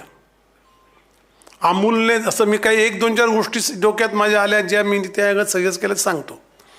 अमूलने जसं ते शेतकऱ्यांचं केलं ना, एक एक गाय, एक म्हैस होती, त्याने दूध गोळा करून अमूल उभं केलं. छोटे छोटे पॉन्ड आहेत ना ज्यांच्याकडे फिशरीचे, त्यांची एक कोऑपरेटिव्ह सोसायटी करा अमूलसारखी. ते फिश गोळा करा, एकत्र खूप येईल आणि ते कुठेही जाईल. कोऑपरेटिव्ह शेती त्याच्यावर सगळ्यात चांगलं उत्तर आहे. कारण दुर्दैव असं आहे की या अमानुष माणसांनी ज्या पद्धतीचे कायदे आणले शेतजमिनीचे सगळे, त्याच्यात शेतकऱ्याकडे एक एकर जमीन आहे, त्यात काही उगवत नाही. हा त्याचा बेसिक इश्यू आहे. सिंचन हा दुसरा इश्यू आहे, पर्यावरण तिसरा इश्यू आहे, रासायनिक खतांचा मारा चौथा इश्यू आहे. म्हणून सॉईल कॉन्झर्वेशन कार्ड, म्हणून डबल उत्पन्न, म्हणून त्याला MSP हे कायमचं उत्तर नाही हो. त्याचं एकत्रित उत्पादन वाढणं हे उत्तर आहे. ते कसं करायचं त्याचं आव्हान आहे, पण ते आता बऱ्याच ठिकाणी प्रयोग सुरू झाले आहेत. तो एक प्लॅटफॉर्म आणला इनाम नावाचा, त्याच्यावर तो आपला माल विकू शकतो. मग 5-6 शेतकरी मिळून ते विकतात, कारण लॉजिस्टिक कॉस्ट आहे. शेतकरी हे आव्हान जर आपण सोडवू शकलो आणि शेतकऱ्यांच्या बायका ज्यांना वुमन एम्पॉवरमेंटमध्ये ॲनिमल हजबंडरी जोडधंदे काढून तेलंगणाने केलं आहे बरं का. हे मी कधी पण ज्याला इंटरेस्ट असेल त्याला मी तिथे पाठवू शकतो बघायला, तेवढे कनेक्ट आहे माझ्या तिथे. ते जर आपण उभं केलं, आपल्या जिल्ह्यापुरतं करूया. आपल्या स्वयंभूनगर 7वा-8वा मुद्दा घ्या, स्वयंभूनगर म्हणून करूया. आपण आपल्या जीवावर उभे राहू, आपल्या पायावर उभे राहू. प्रत्येक नगर जिल्ह्यातल्या शेतकऱ्याच्या बायकोला, आणि हे डिस्ट्रिक्ट लेवललाच केलं पाहिजे. हे लाल किल्ल्यावरचं भाषण नाही, तसंच केलं पाहिजे. त्या जोडधंदा एक काढून दिला आहे आता त्याला खूप सरकारने, पण आता एक मोठी स्कीम आहे येते ती लक्षात ठेवा. माझ्या संपर्कात राहा किंवा माझ्या भाऊंना मी सांगीनच. ती स्कीम येते शेतकऱ्याच्या बायकोवर तर ॲनिमल हजबंडरीचे एवढे हे देणार. आणि या गोष्टी बऱ्याच आता अशा घडत आहेत, कारण पत इथे येऊन थांबलंय सगळं. क्रेडिट मिळालं की माणूस सुखाने जगेल, त्याला आपल्या प्रतिष्ठेचे पैसे मिळाले पाहिजे. त्यामुळे त्याच्यात ॲग्रो प्रोसेसिंग, ॲग्रो अलाइड, त्यात डेअरी, पोल्ट्री बिल्ट्री, ॲनिमल हजबंडरी सगळं येतं, फिशरी वगैरे. त्याचं ते आव्हान तसं ते संधी म्हणून मोडून काढायला लागेल. हे सगळे झाले इकॉनॉमिक पॅरामीटर. आता या देशाला भीती काय हो 2047ला? समजा हे आपण सगळं केलं तरी होईल का विकसित देश? तुम्हाला वाटेल, तुम्हीच सांगितलं ना, एवढे 4 गोष्टी सांगितल्या. त्यात अनेक त्यांनी मांडलेल्या बाकीच्या गोष्टी म्हणजे एज्युकेशन, हेल्थकेअर, इन्फ्रास्ट्रक्चरमध्ये आपण खूप काम केलं. 160 एअरपोर्ट झाले, 450 वंदे भारत होणार आहे पुढच्या वर्षी 2027पर्यंत. 16 नमो भारत का काय ट्रेन, ते आणखीन सुपरफास्ट आहे. या हायस्पीड ट्रेन आहे वंदे भारत, त्या 450 होणार आहे 27 एंडपर्यंत. ईस्टर्न आणि वेस्टर्नला फ्रेट कॅरिडॉर होणार, 38 किलोमीटर पर डे रस्ते होत आहेत, 160 एअरपोर्ट आहेत, त्यातले 24 इंटरनॅशनल एअरपोर्ट आहेत, 12 कार्गो एअरपोर्ट आहेत. हे सगळं घडेल. ते इन्फ्रास्ट्रक्चरचे खूपच कामं, 10 लाख कोटी त्यांनी त्याच्याकरता ठेवले होते फक्त. आणि ते आत्ता कळतंय रस्ते होणं म्हणजे काय ते आपल्याला. ते किती गरजेचे होते लॉजिस्टिक कॉस्ट कमी करण्याकरता. ते सगळं होईल. त्याचं मॉनिटायझेशन होणार आहे. समृद्धी महामार्ग 34,000 कोटीचा आहे, त्याचं मॉनिटायझेशन करावं लागेल. त्यातनं कोळी लोकांना केबल टाकून देऊन, जाहिरात करून ते पैसे सरकारला आले की सरकार लोकांकरता वापरू शकतं. अशा अनेक गोष्टी होणार आहेत, ते होतील. आणि हे आपण कितीही केलं ना तरी एक धोका आपल्या डोक्यावर तरंगतोय, तो सांगतो आणि थांबेल मी. तो धोका फार महत्त्वाचा आहे.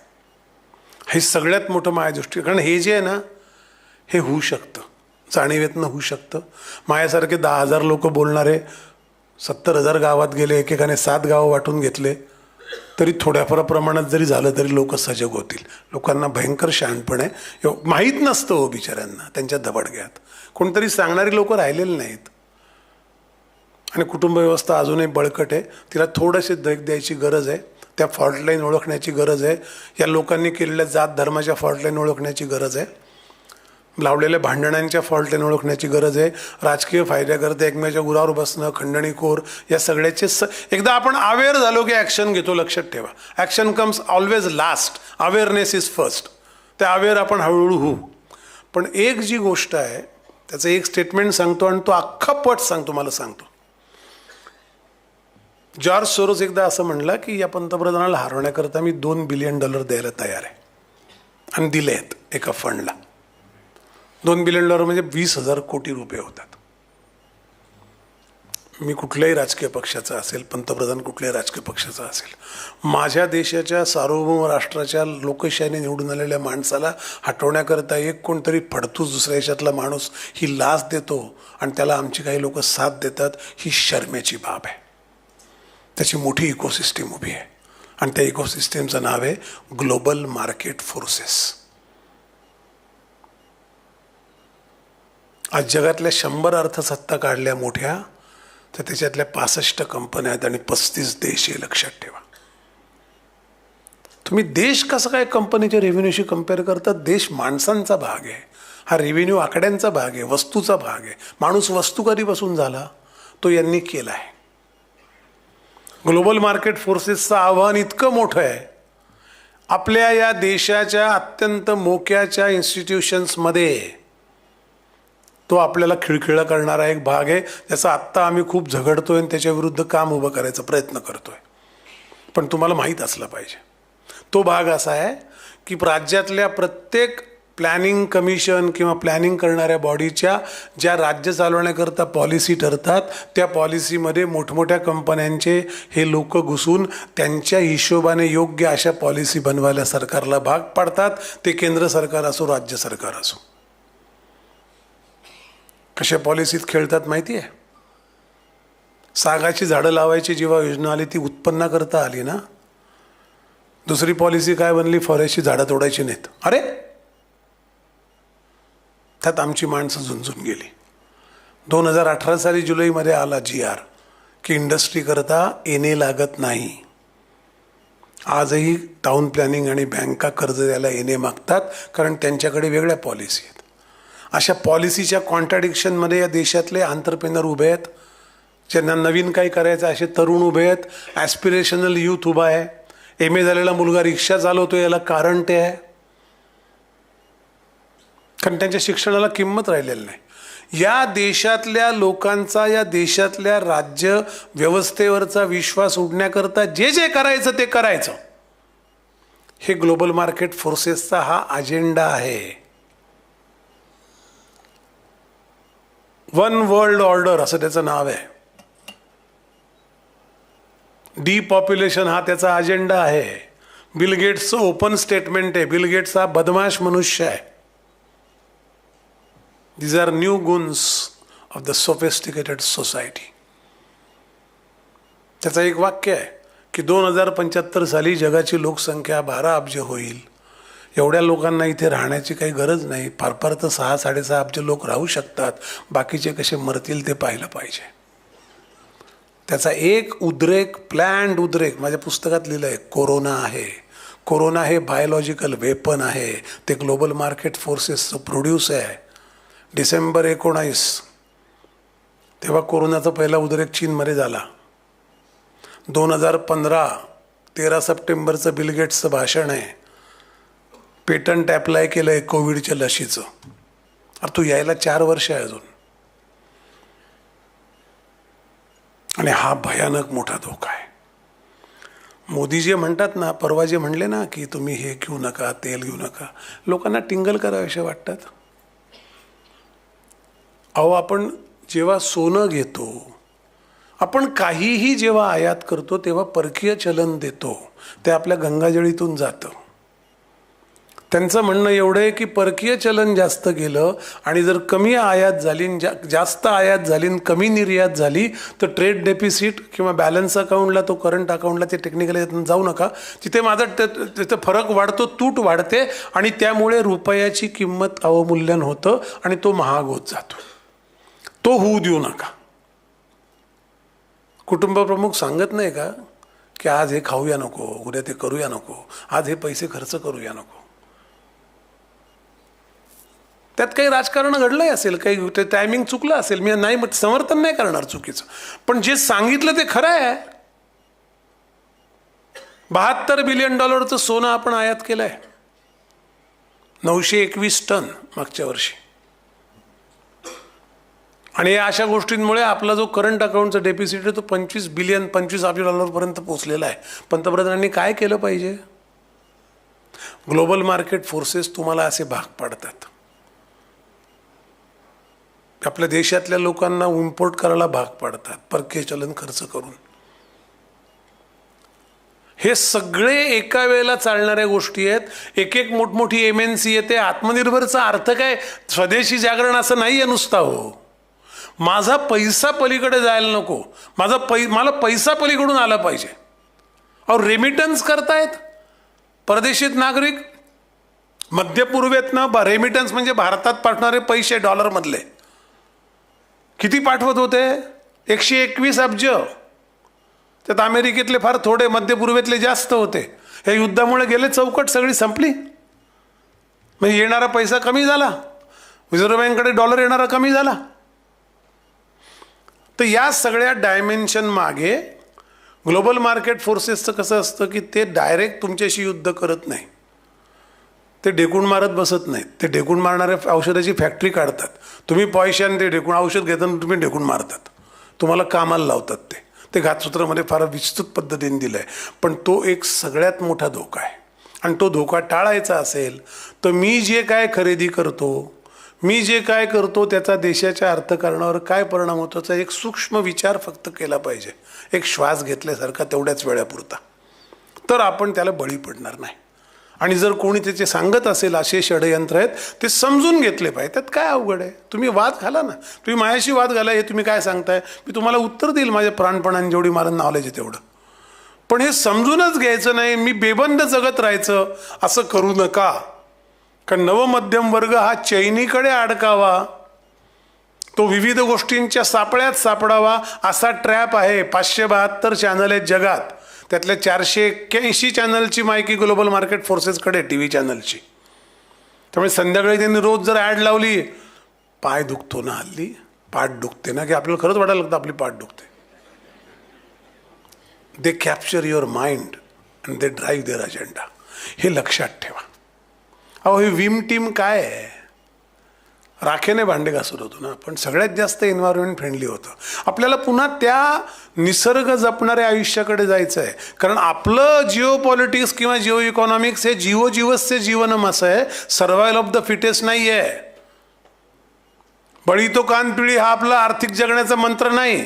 एकमेकावर परस्परावलंबित्व हा आपला जगण्याचा मंत्र आहे. आणि तो ग्लोबल मार्केट फोर्सेसला मान्य नाही, कारण त्यांना मोनोलिथिक सोसायटी, एक जीनची समाज करायचा आहे.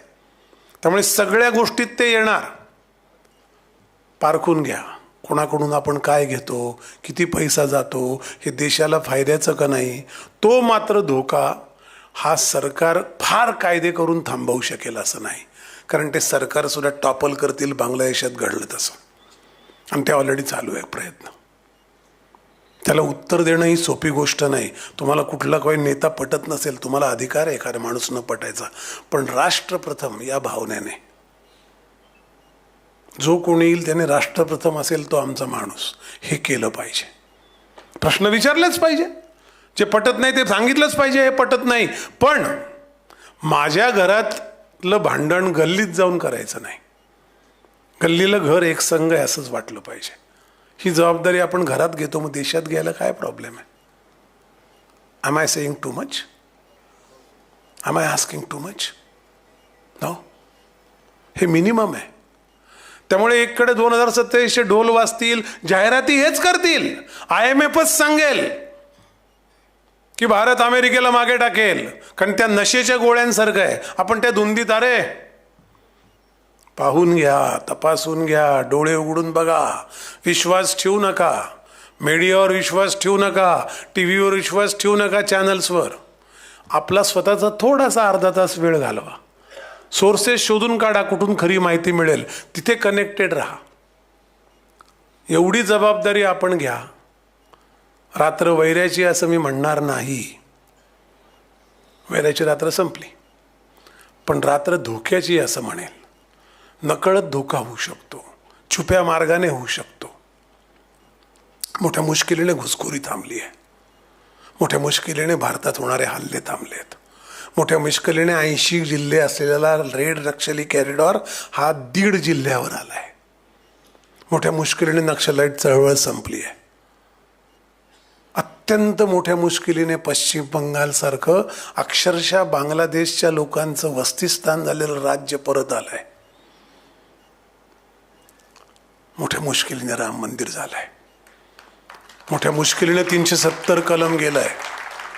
मोठ्या मुश्किलीने 1 पेन्शन 1 रँक झालंय सैनिकांचं, काही लाखो. मोठ्या मोठ्या मुश्किलीने ही कामं झाली, ती झाली नव्हती कधी. त्या सगळ्यांचा एक त्याला म्हणतात ना रिझल्टंट फोर्स असतो ना, XYZ ॲक्सिसमधला एक रिझल्टंट ॲक्सिस निघतोय. तो आपल्याला आत्मगौरवाकडे आणि देशाला विकसित याच्याकडे घेऊन जाईल. ते विकसित आपण नंतर भांडू, विकसित कशाला म्हणायचं, तिथे घेऊन जाईल. तोपर्यंत सावध राहा. ते ट्रेक करतात, कोण तुमच्यापैकी ट्रेक करता येईल त्यांना माहिती आहे. They watch the back, right. They watch the legs. एव्हरेस्टच्या त्या आमच्या आत्ता उमेश जिरपेंचे 3 महाराष्ट्रीयन माणसं एव्हरेस्ट चढून आले बरं का. ते शेवटच्या त्याने एकदा 700 मीटरचं उमेश जिरप्यांनी सांगितलं होतं ते कसे चढतात. तिथे एकटाच असतो आपण. पण तो म्हणला की वाऱ्याचं वादळ आलं की आम्ही अशी ते उकिडवे बसायला लागतं, कधी 3-3 तास बसायला लागतं. पण एक वॉच द बॅक फेनॉमेनन असतं. मदत होईल असं नाही, तर ते वॉच द बॅक करा जरा. प्रत्येक माहितीचा मधित अर्थ समजून घ्या, चर्चा करा, त्याच्यावर वाद घाला. टी व्हीवरच्या भांडणाच्या कार्यक्रमापेक्षा हे वादविवाद जास्त देशहिताचे आहेत. ते भंगार कार्यक्रम आहे, त्यात काही अर्थ नाही. ते काही कन्फ्यूज करतात कळत नाही. कोणाचंच म्हणणं खरं वाटत नाही, कोणाचं खोटं. आपण वाद घाला, हे पटवून द्या, आणा डॉक्युमेंट काढा, डॉक्युमेंट मला पटवून द्या, हे बोला. आणि हे अवघड आहे. आपल्या देशात नाही आपण तेल बनवत आहोत. ते आणावंच लागेल ना. ते थांबवलं म्हणजे मी जर जे बनवत नाही ते कसं काय अचानक तयार व्हायला लागेल. ते आणावंच लागेल परकीय चलन देऊन. तेल फक्त डॉलरमध्ये विकलं जातं, सोनं फक्त डॉलरमध्ये विकलं जातं, इम्पोर्ट डॉलरमध्ये होतो. त्यामुळे ते मला खर्च करावेच लागतील. आवश्यक तेवढे करू ना. त्यांनी त्यात 22 ॲटम आहेत जे आपण इम्पोर्ट करतो, याचा ट्रेड डेफिसिटवर परिणाम होतो. त्यातले काही ॲटम न्यूक्लिअर रिॲक्टरचे पार्ट बिर्ट असे आहेत, त्याच्याबद्दल मोदी काही बोलणार नाहीत. त्यांना माहिती आहे मला जे प्रॉडक्टिव्ह होणं आहे ते इम्पोर्ट केलं पाहिजे कर्ज काढून. पण जे चैनीचं आहे तशा अर्थाने तेल आपण जाळणारच ना. तेलाचं काय करणार आपण. आपण थोडं इच्छेला मुरड घालू शकतो. खाण्याचं तेल आपण किती खातो माहिती का तुम्हाला. आपण 11 अब्ज डॉलरचं तेल आयात करतो, खाद्यतेल. ते आकडे आहेत माझ्याकडे सगळे. आणि ते इतकं स्पष्ट ते तेवढंच बोलले ना. अहो तुम्ही परदेशात जातात तेव्हा काय होतं, तुम्ही तिथे पैसा तुम्ही डॉलर घेऊन जातात ना. परदेशात काय तुम्ही काय गुगल पे करता का. डॉलर घेतात, तुमचे रुपये भरतात, त्यातनं डॉलर घेतात आणि ते डॉलर देतो कुठून तुम्हाला. ते आपल्या गंगाजळीतनं देतात ना सरकार. ते काय डॉलर छापायला बसले का एअरपोर्टला थॉमस कुक. त्यामुळे ते जे मला इम्पोर्ट करण्याकरता आवश्यक आहे ते चलन उधळू नका एवढंच ते म्हणले. असं करू नका. जरा सन्मानाने ठेवा त्याला. ते मला गरजेचं आहे उद्या माझ्या पुढच्या पिढीकरता. आणि ते म्हणले अजून एक वाक्य, जर थोडा दिवस नाही काळजी घेतली तर पुन्हा 20 वर्ष मागे जाऊ. ती जायची ताकद नाही हो आपली. आपण कोलमडून जायला हवं आहे, लक्षात ठेवा ग्लोबल मार्केट फोर्सेसला. त्यामुळे मोदींच्या बोलण्यावर वैयक्तिक टीका करणं, सरन्यायाधीश न्यायाधीशांच्या कॉमेंटवर एखाद्याने पक्षावर टीका होईल असे पार्टीचं नाव ठेवणं. काय कॉक्रोच जनता पार्टी. लोकांना कळतं ना भारतीय जनता पार्टीला कॉक्रोच जनता पार्टी म्हणतोय हा. मग त्याचं नाव ठेवलं जनता पार्टी कायम ठेवून. त्यांना खरं योग्य नाव काय होतं माहिती आहे. Cockroach party of India, CPI. Already exist नाव आहे, काही वेगळं द्यायची गरजच नव्हती. शॉर्ट फॉर्म एक्झिस्ट आहे, CPI, CPIM, cockroach party of India किंवा Indian national cockroach. Short form तोच राहिला असता. पण हे देतात याच्या मागे विचार आहे, लक्षात ठेवा. नॅरेटिव्ह आहे. आणि ते देणार कारण ते काही जे कारण मिळेल. म्हणजे तुम्ही शिव्या दिल्या म्हणून मी यांच्याकडून घरावर मोर्चे काढायचे असं झालं ना. थर्ड डायमेन्शन आहे. मग तुम्ही संविधान घेऊन फिरले लाल रंगाचं, मध्ये काय होतं माहीत नाही. त्याचा जो सुप्रीम आहे त्याच्या विरुद्ध तुम्ही लोकांना भडकवता. तुमचा संविधानावर विश्वास आहे सांगता. अरे काय बंपकपणा चाललाय हा. आपण हे बोललं पाहिजे कुठल्याही पक्षाचं का असेल. जे चूक आहे ते चूक आहे. राष्ट्र सर्वोपरी, त्याच्या खाली काही नाही. पहिला फोटो भारतमा ते आहे म्हणून आपण आहोत. हा माणूस नसता, छत्रपती शिवाजी महाराज नावाचा महापुरुष नसता, आपण इथे बसून सुद्धा हे बोलू शकलो नसतो. हे लिहून ठेवा. काय मिळालं म्हणून किंमत नाही वाटत. तर मला वाटतं तेवढी आपण प्रार्थना करूया. हे सगळं समजून घ्या. हे सगळं होईल. विकसित भारत होईल. संधी असेल, आव्हानं असलं तरी आपण आव्हानाचं संधीत रूपांतर करू. आपण संकटाचं संधीत रूपांतर केलंय. पण हा जो पट लागलाय षडयंत्राचा, हा समजून घ्या. एकही क्षण माझ्या देशाच्या विरुद्ध माझे काही करण्यात जाईल असं करू नका. जे इथे साठीचे आहेत त्यांनी खरंच आयुष्यभर प्राणपणाने देशाकरता काम केले. म्हणजे ते बिचारे सचोटीने जगले. जे तरुण आहे त्यांना सांगायची जबाबदारी आता आपली सगळ्यांची आहे. किमान 5 मुलांना सांगा हा विषय समजावून. इनफ आहे. ते आपल्यापेक्षा खूप शार्प आहे. 3दा सांगायला लागत नाही. किंवा काय असं ते विचारत नाही. ते कान बिन चांगले आहेत त्यांचे. त्यांना सांगा. तेवढं केलं तरी राष्ट्रकार्य होईल. तुम्हाला ते करण्याची प्रेरणा मिळो ही भारत मातेकडे प्रार्थना करतो आणि थांबतो.